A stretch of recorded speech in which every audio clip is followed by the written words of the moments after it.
E aí, a Microsoft junto com a Asus lançou em 2025 o ROG Xbox Ally. Com a proposta de ser um Xbox portátil, ele é um PC em formato de console de mão. Prometendo ser otimizado para usar o Xbox no Windows, como é que será que o dispositivo é para quem vem do console? Será que ele é um dispositivo que pode substituir ou entregar diversão para quem está acostumado a jogar videogames? Salve galera do YouTube, tudo bem com vocês? Rani aqui, é nóis! Primeiro de tudo, eu queria agradecer imensamente a Asus do Brasil pelo apoio nesse vídeo aqui. Eles entraram em contato comigo e enviaram o novíssimo ROG Xbox Ally para criação de conteúdo em caráter de empréstimo. Obrigado demais a Asus do Brasil por ter deixado o dispositivo aqui para eu poder tirar umas dúvidas bem específicas da galera. A ideia desse review aqui é mostrar como o ROG Xbox Ally é na visão de quem vem do videogame, do jogador que não está acostumado com PC. A Asus me enviou uma unidade já aberta e usada. Não custa nada então mostrar para vocês como é que é o unboxing dele. A caixa dele é bem simples, assim que você abre, já tem um Quick Guide indicando você a plugar ele logo na fonte de alimentação, antes de começar o primeiro setup do sistema. O hardware está logo abaixo, nada muito diferente do que a gente já conhece por aí. Dentro temos uma caixa com manuais e certificados de garantia e sim, a Asus dá garantia no Brasil, inclusive vem uma etiqueta colada nele informando sobre isso. Temos de um lado a fonte de alimentação que fornece ali 20 volts em 3.25 amperes com 65 watts de potência máxima. E do outro lado, o cabo AC, no padrão ABNT2, a nossa queridinha tomada tripla. Não arranquem esse pino do meio da tomada brasileira, hein, galera? E na tampa de cima, a gente tem camuflado o suporte para deixar o ROG Xbox Ally em pé. E aí é bem esquisito, porque ele é feito de papelão. Isso mesmo, papelão. E é tudo isso que vem na caixa. Essa é a versão menos cara do sistema. Ele não é um dispositivo fino, porém não é pesado. É extremamente confortável, pesa aí por volta de 670 gramas. Eu já tinha experimentado ele e eu fiquei surpreso como a ergonomia dele é bacana. Realmente você não sente a diferença da empunhadura dele para um controle de Xbox. E você pode passar horas jogando que você não sente desconforto algum. O que é estranho porque a empunhadura dele é maior do que a do Xbox. E ele tem gatilhos e bumpers totalmente diferentes. Mas se você perceber bem, toda a curvatura do controle está lá. Só que com um finalzinho um pouquinho maior. Inclusive essa empunhadura tem vibração áptica em HD, porém nessa versão os gatilhos não vibram. A tela dele é de 7 polegadas Full HD IPS e tem tratamento anti-reflexo. O tratamento é o Gorilla Glass Victus mais Gorilla Glass DXC, trabalhando a 120 Hz com tempo de resposta de 7 milissegundos e tem 500 nits de brilho, o que permite jogar em ambientes iluminados sem sofrer tanto com reflexos, e sim, dá para você jogar em ambientes externos numa boa. A tela é multitoque de 10 pontos, para você usar o dispositivo sem precisar de um mouse, e ainda usar normalmente em jogos. Os sticks são bem parecidos com os do Xbox, mas são capacitivos, e tem esse anel RGB de cores que você pode configurar da forma que quiser. O direcional é redondo, simples, mas muito preciso. Os botões de jogo também remetem ao padrão Xbox, porém um pouco mais escuros. Ele tem um botão Xbox, um botão para o Command Center da Asus, e o botão Visão do lado esquerdo, e do lado direito ele tem os botões da biblioteca e o botão menu do Xbox. Esse botão é interessante porque se você apertar ele, ele vai direto para a sua biblioteca do Xbox, mesmo que você esteja jogando alguma coisa. Em cima temos duas conexões USB tipo C no padrão 3.2 geração 2, com suporte a DisplayPort 1.4 e Power Delivery 3.0. Ou seja, elas podem alimentar SSDs externos e dispositivos mais parrudos no padrão USB-C 3.2 normalmente. E é ali que você pluga o carregador para carregar ele. Logo ao lado a gente tem dois LEDs indicativos de carga de bateria e um indicativo de uso, e botões dedicados ao volume. As ranhuras de exaustão estão bem ali em cima e, pasmem, ele não esquenta tanto, mesmo jogando games pesados. A Asus meio que aprendeu com a versão passada, né? Aquele problema de aquecimento excessivo simplesmente não existe nesse modelo. Eu cogito dizer que ele esquenta até menos do que o Nintendo Switch. Ele também tem uma entrada para cartão micro SD UHS-2, ou seja, daqueles ultra rápidos, que pode ser utilizado para instalar jogos ou usar de armazenamento secundário. Isso porque internamente ele vem com 512 GB de SSD PCI Express 4.0, que partilha aí quase 64 GB com o sistema. Então é uma boa você deixar um cartãozinho ultra rápido ali ou plugar um SSD externo na USB. Mais ao lado, o jack para conexão de áudio externa para fone de ouvido no padrão TRRS ou para você ligar aí num sistema de som externo. E por último, o botão de liga e desliga que é também um leitor de digital. Isso facilita na hora de entrar no Windows, porque ele é compatível com o Windows Hello. Então você pode criar uma chave de autenticação e um PIN para você entrar na sua conta mais facilmente. Você ligou com o dedinho ali, meu irmão, ele já vai autenticar tudo antes mesmo de entrar no Windows. Embaixo a gente tem 2 botões extras M1 e M2 programáveis para você usar como você quiser. Agora eu deixei para falar para vocês por último dos alto-falantes, porque caras, eu nunca ouvi som tão definido num portátil como esse daqui. E eu tô falando, claro, de portáteis nesse formato, tá? Porque laptops a gente encontra. Mas isso aqui é de alta qualidade. Os alto-falantes são extremamente definidos e tem um volume acima da média. A qualidade e definição impressionam, mas tem uma explicação. Além de serem de alta definição, eles são certificados Dolby Atmos e possuem tecnologia Smart Amp. O Atmos já está instalado nele por padrão. Ele consegue entregar um som tão incrível que é possível você perceber ali som espacial 3D de alta definição, mesmo você não usando fone de ouvido. Sério, dá pra você jogar um COD e saber exatamente de onde está vindo os sons sem problema nenhum. Você não precisa de fone para jogar com esse portátil. Não tem como eu passar essa definição para vocês, mas não custa nada tentar gravar com 2 microfones a qualidade desse portátil. Se você tiver um fone de ouvido aí, pluga aí para você ouvir esse trecho do vídeo. É muito maneiro, sério mesmo.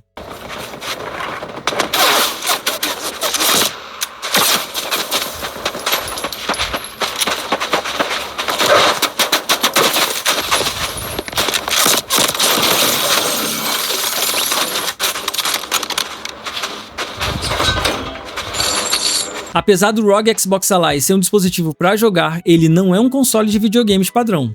Isso porque ele é um PC, então você vai jogar jogos de PC. Ele é equipado com uma APU com processador AMD Ryzen Z2A de 2.8 GHz, 4 cores, 8 threads e 6 MB de cache, com gráficos AMD Radeon. E como todo PC, ele não é travado aos jogos do Xbox, apesar de ter o termo Xbox ali. A ideia aqui é ter o Xbox como plataforma principal do dispositivo. E como ele foi criado junto com a Microsoft, é óbvio que ele roda o Windows 11. E o setup dele não é nada diferente do que a gente já viu na instalação do Windows. Na verdade, essa tela de setup é toda usável via joystick, então ele até que é bem parecido com um console tradicional. Você vai colocar sua conta, autenticar o dispositivo e tomar 2 tapas na cara logo em seguida com o Windows gritando: "Querida, cheguei!" Isso porque ele não vai prosseguir com a instalação se você não conectar ele na internet. E assim que você conecta na internet, ele vai fazer o quê? Ele vai começar a baixar um monte de atualizações. E vai dar erro em alguma delas, e vai repetir, e vai tentar várias vezes. E depois de quase 2 horas baixando atualizações, aí sim o setup está pronto para iniciar o sistema. Então, para quem vem do console, que está acostumado a só logar sua conta, configurar umas poucas etapas e já ter o sistema disponível para baixar e jogar alguma coisa, isso é uma péssima experiência. Quem é do PC não vai sentir tanta diferença assim. A gente já está acostumado aí com uma forma que é a instalação do Windows. Então vamos tirar de letra. Porém, apesar da tentativa de fazer o setup parecer com algo de console, as atualizações nesse momento quebram toda a expectativa do jogador. Particularmente, eu faria diferente. Eu criaria a conta, não baixaria nada nesse momento e entregaria para o jogador o app do Xbox com algum game já instalado para já sair rodando. Enquanto isso, faria as atualizações em segundo plano, só deixaria ali o jogador usar por completo o sistema depois que tudo tivesse atualizado. Porque fazer o jogador tirar um console caro desse da caixa e deixar ele mofando por 2 horas para só aí deixar ele usar depois, não é uma experiência bacana para um jogador de videogame vindo dos consoles. Fica a minha dica aí para Asus e para Microsoft para arrumar esse negócio aí. Tirando esse momento Windows, o sistema inicia direto no app do Xbox em modo tela cheia. E daí para frente você começa a esquecer que realmente você está no Windows. O app nesse momento lembra bastante a experiência de console, mas ainda assim falta bastante coisa. Ele é o mesmo que a gente já conhece no PC, mas ele está funcionando em modo compacto e tela cheia. Para você alternar entre jogos e programas abertos, você precisa segurar o botão Xbox ou arrastar a tela de baixo para cima. E ali tudo funciona com joystick de boas, mas você também pode usar toques na tela se você quiser. Como ele usa o Wi-Fi 6, a conexão é bem rápida e os downloads funcionam como num console Xbox. Tudo baixa bem rápido e sem problemas. Nem parece a loja do Windows. Se você quiser conectar controles e dispositivos extras, ele tem Bluetooth 5.2. O ROG Xbox Ally, apesar de usar o Windows 11, ele funciona de uma forma diferente. O Windows não carrega todo. Na experiência Xbox de tela cheia, o console carrega só o que é necessário para jogar os games do Xbox, que estão ali na loja da Microsoft. sejam eles versões de PC mesmo ou Play Anywhere. E é por causa desse portátil que a gente entende hoje o Play Anywhere, que foi introduzido no ecossistema lá atrás, ainda na época do Xbox One X. É por causa do Play Anywhere que a gente consegue jogar os jogos mais recentes sem a necessidade de rodar os games de console Xbox. E aqui a gente consegue entender onde a Microsoft vai chegar com o hardware no futuro. É claro que o desejo dos jogadores seria poder jogar todos os games da nossa biblioteca do Xbox no modo portátil. Mas a gente só consegue fazer isso se usar a nuvem jogando pelo xCloud os games que estão disponíveis lá ou usando o modo Remote Play que conecta o ROG ao seu console Xbox. Ele vai funcionar praticamente como um PS Portal, sendo uma extensão do seu console padrão. Aí você consegue jogar tudo. Não tem delay, não tem input lag se você tiver num Wi-Fi rápido e seu console ligado no roteador por cabo. Você pode inclusive acessar o seu console de qualquer lugar do mundo que permita uma conexão de internet. E quando a gente se conecta ao videogame e experimenta a interface do console Xbox no ROG, a gente percebe que o Windows é uma pedrinha no sapato, porque é muito mais intuitivo usar o console Xbox do que o app. Mas a gente está falando de Windows, né? E possivelmente essa será a nova casa do Xbox até nos hardwares que estão para vir. E aí é o seguinte, todo o processo é feito para você não perceber que você está usando o Windows. De fato, enquanto você está na experiência Xbox, sem ter ido para a área de trabalho do Windows e rodando os jogos de Xbox, o portátil é bem competente. E eu me impressionei com o poder do bichinho, porque eu achava que ele era mais fraco. Mas não, ele roda os games numa boa, claro, os games que são otimizados para ele. E quando você vai instalar um game, primeiramente o app do Xbox informa se o jogo é ou não otimizado para o portátil. Ele vai mostrar alguns cards que vão dizer o que pode ou não funcionar no game. Como a gente está falando de PC, você pode insistir em executar o game mesmo assim, mas vai precisar configurá-lo manualmente para obter melhores resultados. Quando o game está otimizado, roda liso, bonitinho, dentro dos padrões dos games de PC. Alguns jogos são problemáticos e não adianta você fazer muita coisa que eles vão rodar esquisito, como foi o caso aí do Silent Hill 2. Mas a maioria que eu joguei rodou lindamente sem problema algum. E aqui a gente tem que ter em mente que não precisa e nem deve rodar o game com tudo no máximo, porque a tela dele é só de 7 polegadas.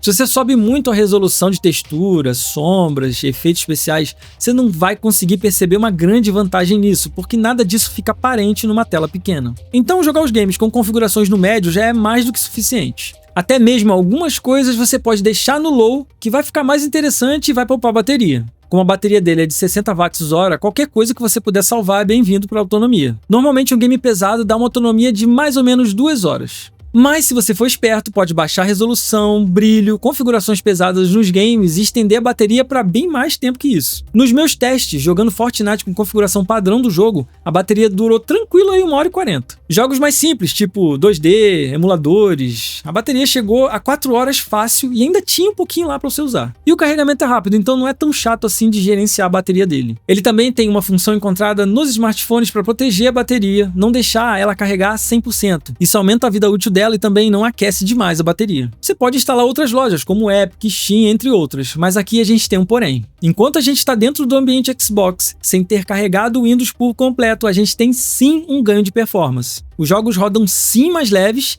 e a gente tem mais memória RAM sobrando. Mas quando a gente abre qualquer game de outra loja, o restante do Windows é carregado em segundo plano. E aí pode ser um problema dependendo do game. Eu entendo que isso ocorre, por exemplo, quando você abre a Steam, que a Steam vai precisar do Windows todo rodando para ela funcionar. Mas o que eu testei, eu não perdi performance ali nos jogos da Steam.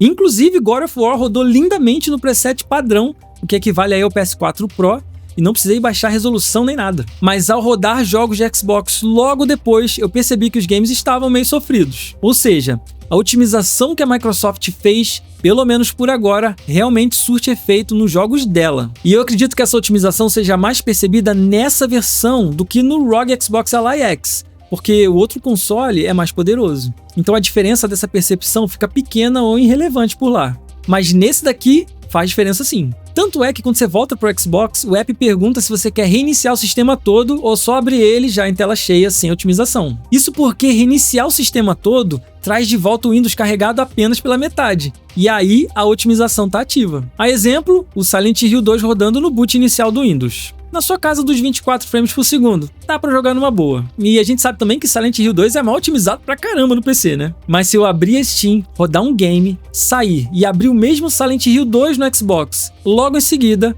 sem reiniciar o sistema, a coisa fica injogável. Então sim, a Microsoft consegue fazer o Windows rodar mais leve para jogos. Se ela vai levar isso para todos os computadores, a gente ainda não sabe, mas seria muito bem-vindo para a galera do PC poder iniciar o Windows só o suficiente para jogar e ganhar uma performance. O portátil também tem um app nativo da própria ASUS para gerenciar resolução, consumo de processador e acessar perfis de configurações criadas para alguns jogos. Ali, por exemplo, a gente pode definir o quanto a gente quer de memória RAM compartilhada com o vídeo, que por padrão ali são 4 GB. Dá para compartilhar até 8 GB, sendo que a memória total desse sistema são 16 GB de RAM LPDDR5 de 6.400 megatransfers por segundo. É um app à parte, ele também pode ser usado para iniciar os games e lojas e etc. E nele você pode salvar perfis de configuração para cada jogo. Que é tipo assim, não tem por que você usar a potência máxima do consumo da APU se você tem um jogo, por exemplo, que roda tranquilo com 6 watts. Inclusive, você não é obrigado a iniciar o Xbox de cara. Você pode colocar, por exemplo, para iniciar esse app da ASUS ou o Big Picture da Steam. O Xbox é o padrão, mas não é obrigatório. Mas lembrando, só o modo Xbox é que o Windows fica otimizado e carregado pela metade. Sacaram a manha da Microsoft aí, né? E todo esse conjunto de softwares é muito tranquilo para a galera que já usa PC. Mas é muito confuso para quem vem do console. Algumas configurações não estão no app do Xbox. Outras estão dentro do Windows, outras estão dentro desse app da ASUS. Inclusive, atualizações do ROG Ally são feitas por ali. E cara, eu tomei um baita susto com isso daí. Eu tava de boa, deitadão no ar-condicionado jogando. Do nada, apareceu uma atualização de BIOS e tipo, não tive escolha para cancelar. Ele só contou ali no cantinho 15 segundos e o negócio simplesmente fechou tudo e começou a atualizar a BIOS. E o usuário de PC sabe muito bem o que é uma atualização de BIOS, né? Então, obviamente, eu corri ali para plugar o carregador para não ter problema. Mas o usuário leigo, que veio do console, ele pode não entender nada e tentar cancelar, desligar o dispositivo forçadamente. E pode dar um BO do caramba pra esse cara. Então, apesar do app do Xbox mascarar muito bem o Windows 11, quando a gente se depara com essas situações, a gente percebe que o negócio não é mesmo um videogame. O que eu acho que era para ser feito realmente era um sistema totalmente focado em jogos, onde tudo ficaria num único app, sem essa fragmentação toda. E se caso você quisesse usar o Windows, simplesmente você escolheria iniciar o sistema no Windows e não no modo Xbox. Que na verdade é só o app do Xbox com o Windows carregado incompletamente. Microsoft pode arrumar isso tudo? Pode, mas vai depender do time do Windows permitir o dedo do time do Xbox fazendo isso. Repito, se você é um usuário de PC, de boa, você vai tirar de letra. Agora, se você é um usuário de console, o negócio pode dar um frio na barriga, quando essas pequeninas coisas de atualizações e configurações acontecem. Eu não vou negar pra vocês que é muito bom pra caramba beça ter o Xbox sempre à mão. Seja ele no Windows, seja ele pra acessar os jogos via nuvem ou streaming do seu console. Jogar em qualquer lugar é muito bom e muito melhor do que pelo celular. É um dispositivo incrível que realmente dá uma liberdade diferenciada pra jogar. Mas não tem como eu achar que o preço disso está correto. Esse dispositivo, apesar de ser um PC portátil para jogos e rodar o Windows, você poder usar como computador mesmo, acessar qualquer coisa de PC, não vale o valor que estão pedindo. Eu acho que se ele custasse o mesmo valor de um Nintendo Switch 2, ele estaria vendendo muito bem. Porque o valor que você pagaria nele, você pode pegar um laptop melhor, maior potência, que vai entregar uma tela maior, um teclado. Se esse aqui custasse uns 3.500 e o ROG Xbox Ally X custasse o preço que estão pedindo nesse aqui, seria o valor justo pelos dispositivos. Porque assim, quando o game está otimizado, ele roda perfeitamente. E quando você está dentro da experiência Xbox, você realmente esquece que você está no Windows e tudo funciona direitinho. Apesar de que seria muito melhor se fosse um sistema operacional Xbox só para ele. Tudo ficaria mais amigável para quem vem do console. Eu espero que a ASUS consiga trabalhar esse valor aí em algum momento, ou talvez fazer alguma promoção.